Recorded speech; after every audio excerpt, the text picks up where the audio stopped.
லிங்க புராணம் நான்காம் பகுதி. அஷ்டாங்க யோகம்.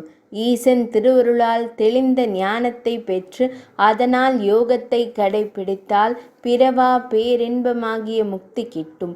ஈசனார் சனகாதி முனிவர்களுக்கு கூறிய யோகசாரம் ஜனகர், அத்ரி, வியாசர் முதலியோரால் உலகில் பிரசித்தமாயிற்று. பற்றின்றி இருத்தல் இயமம். இது உண்மை பேசுவதாலும் ஒழுக்கம் வழுவாமையினாலும் பற்றற்ற தன்மையாலும் ஏற்படும். மனம், வாக்கு, காயம் இம்மூன்றாலும் பெண்களை தீண்டாது இருப்பது பிரம்மச்சரிய நெறி. தூய்மையாக இல்லறத்தை நடத்துவதும் பிரம்மச்சரிய நெறியைச் சேர்ந்ததே. வானப்பிரஸ்த ஆசிரமம் கடைபிடிப்போர் முற்றும் துறந்த சந்நியாசிகள் மனைவியருடன் காட்டில் உறைவர். பற்றற்று இருக்குமாறு உள்ளத்தை கட்டுப்பாட்டில் கொண்டு வருவது நியமம். இதன் மூலம் சௌசம், தபம், மகிழ்ச்சி, ஜபம், சிவ பிரணிதானம் ஆகியவற்றை அடையலாம். ஆசையின்மை என்ற மண்ணால் ஞான நீரில் உள்ளத்தை நீராட்டி தூய்மை செய்தல் அகச்சௌச்சம் எனப்படும். புனித நீராடி திருநீறு அணிதல் புறச்சௌச்சமாகும். தபம் என்பது சந்திராயண விரதம் அனுஷ்டிப்பதாகும். அதாவது வளர்பிறை அமாவாசையன்று உபவாசமிருந்து மறுநாள் முதல் ஒரு கவளம், இரண்டாம் நாள் 2 கவளம் என்று கூட்டிக் கொண்டே சென்று பௌர்ணமி அன்று மறுபடியும் உபவாசம் இருக்க வேண்டும். பின்னர் தேய்பிறையில் நாளொன்றிற்கு 1 கவளமாக குறைத்து கொண்டே வந்து அமாவாசை தினம் திரும்பவும் உபவாசம் இருக்க வேண்டும். மறை நெறிகளில் நின்று ஆசிரம நிலைகளுக்கு ஏற்ப இருப்பது மகிழ்ச்சி ஆகும். ஈசனை தியானித்தல் சிவபிரணிதானம் ஆகும். ஆசனம். யோக நிலைக்கான அங்கங்களில் ஆசனமும் ஒன்று. அது பத்மாசனம் போன்ற பல. அவற்றில் ஒன்றை கடைபிடிக்க வேண்டும். பிராணாயாமம். ஏதேனும் ஒரு பொருத்தமான ஆசனத்தில் அமர்ந்து பிராணாயாமம் செய்ய வேண்டும்.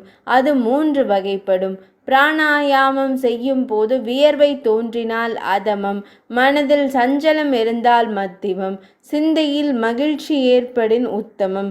ரேதஸ் மேல் நோக்கி எழும் மந்திரம் ஜபித்து பிராணாயாமம் செய்வது சகற்பம் என்றும் இன்றி செய்வது விகற்பம் என்றும் பெயர் பெறும். நம் உடலில் 10 வித வாயுக்கள் உள்ளன. உயிருக்கு அத்தியாவசியமானதால் இதயத்தில் தங்குவது பிராணவாயு, கீழ்நோக்கி பிரிவது அபான வாயு. உடலெங்கும் நிறைந்து இரத்த ஓட்டம், ஜீரணமான உணவு உடலில் பரவ உதவுவது வியான வாயு. உறுப்புகளின் சந்திகளில் தங்குவது உதான வாயு. உடலை சமன்படுத்துவது சமன வாயு. விக்கல், கக்கல் ஏற்பட காரணமானது கூர்ம வாயு. தும்மலை உண்டாக்குவது கிரிகா வாயு. கொட்டாவிக்கு உதவுவது தேவதத்த வாயு. உடலை வீங்கச் செய்வது தனஞ்சய வாயு. நாகன் வாயு பாடுதல், கண் சிமிட்டல், மயிர்கூச்சலுக்கு உதவுவது. இந்த 10 வித வாயுக்களையும் கட்டுப்பாட்டில் வைத்து கொள்ளல் மிக அவசியம். பிரத்யாகாரம். இச்சைகளினால் பாதிக்கப்படும் ஐம்புலன்களை தடுத்து நிறுத்துவது இது. புலன்களை அடக்கி மனதில் தெளிவை ஏற்படுத்தி ஒரு நிலையில் நிறுத்துவது தாரணை. ஆதி அந்தமில்லா பரம்பொருளை மனக்கண் முன் நிறுத்தி வைப்பது தியானமாகும். ஈசனை தியானித்து மனமுருகி மெய் மறந்த நிலையில் இருப்பது சமாதியாகும். இந்த 8ம் யோக அங்கங்கள் ஆகும். யோகம் கடைபிடிக்கும் போது பல இடையூறுகள் ஏற்படும். அவை நோய், ஸ்ரத்தையின்மை, பிரமாதம், ஐயுறல், விஷயங்களில் இச்சை, துன்பம், அப்பிரதிஷ்டை, பிராணிதி தரினம் என்று கூறப்படும் ஆதி தெய்வீகம், ஆதி பௌத்திகம், ஆத்தியாத்மிக துக்கங்கள் என்பன. இவையே அன்றி குறிப்பாக உணரக்கூடிய உபசருக்கம் 6 உள்ளன. அவை முறையே பிரதிபை, தேவ தரிசனம், ஸ்ரவணம், வார்த்தை, சுவாதம், ரசனை ஆகும். மேலும் பஞ்சபூதத்தின் குணங்கள், பிரம்மத்தின் குணங்கள் என்று பல குணங்களும் விளக்கப்பட்டன.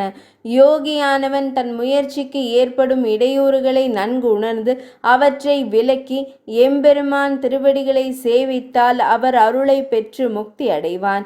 யோகத்தை கடைபிடித்து ஈசனார் அருள் பெறலாம்.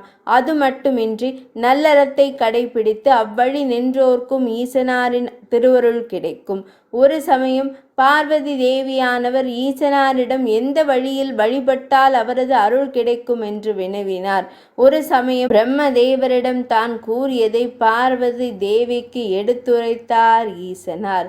மகாமேரு முதல் மங்கையர் வரை எவராக இருந்தாலும் உள்ளம் கனிந்து உருகி என்னிடம் செலுத்தும் அன்பிற்கு நான் அருள் செய்வேன் என்றார். 4ஆம் பகுதி நிறைவடைந்தது.